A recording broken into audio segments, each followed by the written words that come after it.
Alright, hey guys, just made my recent videos with my sleeper PC builds that I made, and I said in those videos I wanted to show what my main setup looked like, and now I finally got around to making that video. I've been pretty busy with work lately and packing up because we're moving, because I'm separating from the Air Force, so I got a little bit of downtime, so thought I'd get right into it. For case, it's a CoolerMaster high airflow 912. It's a older case, but I definitely like it because, I mean, obviously it's designed for high airflow, and for the components that I have, it runs them a lot cooler than it did with the Amazon case that I had before. Starting out with the exterior, the front has a CoolerMaster 200mm fan for intake. The side panel one is a 140mm CoolerMaster fan. That one's also an intake. Up top, for exhaust, have a thermal take 200mm fan, and that one does pretty good.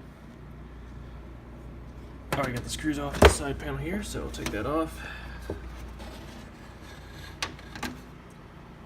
I do like with all CoolerMaster fans that you get, normally they come with extension plug-in cord, so that way if you have the fan, on a side panel like this and you need to take the panel off, you can do it without disconnecting it from the motherboard. And let's see here. As far as the motherboard, it's a MSI 970A Gaming Pro Carbon. How well I'm gonna be able to pick it up here. It's a little dark in here. Let's see here. Where's my flashlight? Oh. Flashlight. See a little bit better in here.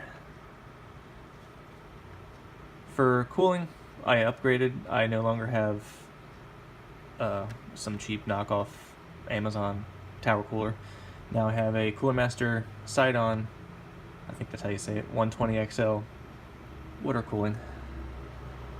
It's not the newest, but I have an AMD FX-8350 CPU, so that's a few years old, so it actually kind of matches up. But I mean, it does a great job of cooling it. As you can see up top, it's a tight fit. I actually had to install the top fan first and then the water cooling because obviously it's tight. Still running 16 gigs of RAM. Works pretty good, running Windows 10 and all that with the games that I run. Still rocking the MSI R9 390 8 gig. That thing's been a tank, and now with this high airflow case, it runs a lot cooler than it did in the old Amazon case that I had that it barely fit in. This thing would be thermaling up to 75, 80 degrees Celsius. Now playing the same games like Call of Duty World War II or Far Cry 5, it usually doesn't get above 60 tops. So obviously it's still got its original fans and all that, but they do a pretty good job in this case. Still running my Thermaltake TR2 600 watt power supply. Of course, now it's mounted on the bottom. As far as storage, got two 500 gig hard drives. Those are Western Digital Blue drives. Mostly, lose my voice. Those are mostly just for video games and other applications, all my benchmarks and stuff like that. The boot drive is a Samsung 128 gig SSD. That definitely cuts down on my boot times a pretty good bit. That's about it for inside. Also, there's RGB lighting on the actual board. Of course, you can't see it because of my Mammoth graphics card. Kind of covers it up a little bit. Not too much going on the outside. Just got a normal CD-DVD drive combo there. But I definitely do like it with the matching blue fans on the front and side. I'll put that on later. And having all these fans, it really helps with cooling compared to my other one that only had, an intake and a crappy exhaust fan. This one having two intakes and one large exhaust definitely helps. As far as got a new display. Well, not new, I bought it from a friend. It's an Asus PB287Q. It's a older monitor, but it's a 4K. Hard to see Asus right there. Phones only focus so well. But I think it's a 21, 27. I forget the actual size of the monitor, but I mean it's big. And most of my games I run 1080, 60 frames a second plus, and this definitely displays a lot better than the old Dell monitor that I had before. That was, I think, from 2013, something like that. Old school. As far as a keyboard and mouse, CyberPower PC keyboard and mouse. The mouse being RGB and all that. It's pretty cool. Also, well, funny enough, I got these for free. I live on a military base, and during trash day, just kind of had a look around and found this in someone's trash in the CyberPower PC box, still in this plastic wrap and everything. My guess is someone upgraded PC and already had keyboard and mouse, so they just threw these away, even though they are brand new. People are very, very wasteful around here, but I mean that worked out in my favor, obviously. As far as speakers, got just this cheap speaker system. I think it's only 5.1 surround sound, but I got it from the BX on base. I have a 7.1 surround sound for this, but since, again, I'm moving and it's already packed up. This is kind of my, for now, speaker system until we move to our new place back home.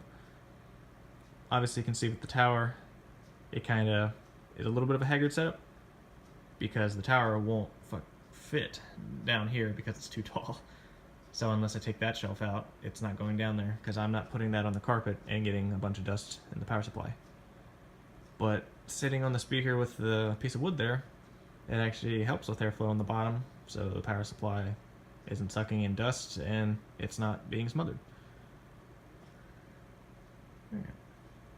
Well, that's the current gaming setup. I guess I could maybe just show a quick benchmark with Cinebench,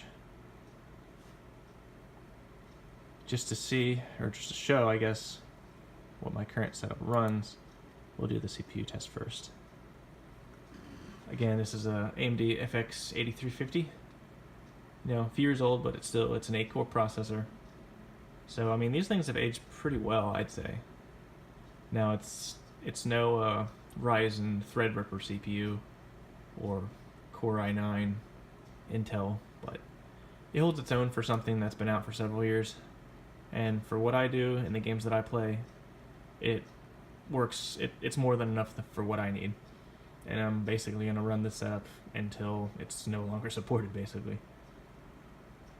Originally, I built this, as a budget setup. Mostly used parts. The only thing I bought new was power supply, and was there anything else I bought new? No, pretty much everything else was used. I'm definitely a big advocate of buying used stuff because, you can save a lot of money that way. Some people are too good for that or just say, I don't trust used stuff. But I've had good luck so far. Almost done. Alright, that one's done. We're at 566 for CPU. That's actually lower than it normally is. It's usually a lot higher than that. I had it overclocked a little bit using AMD Overdrive. Actually, let me see here. Well, let's do the OpenGL test first. See what kind of frames per second we're working with here. Last time I did that, I think it was 70, something like that. But again, right now the CPU is at stock settings, which is 4.0 gigahertz, I believe, if I remember right. I had it overclocked to 4.3 before, and I think I'll probably put it back to that because that seemed to really help it out.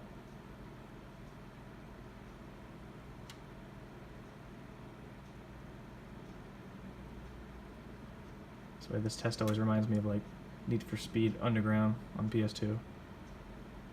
without the neon and body kits, of course.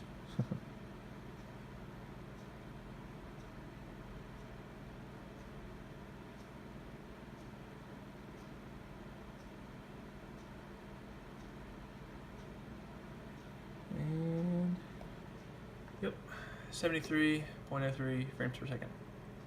Not too horrible. As far as ranks for that go, still does pretty decent. I mean, compared to some other older graphics cards, of course. Like I said, it's good for what I use it for. I guess, well, that'll probably be last video I make of this one for a little bit. Have any questions or anything, leave a comment. And don't bother bashing on me because I don't really care. Alright, till then.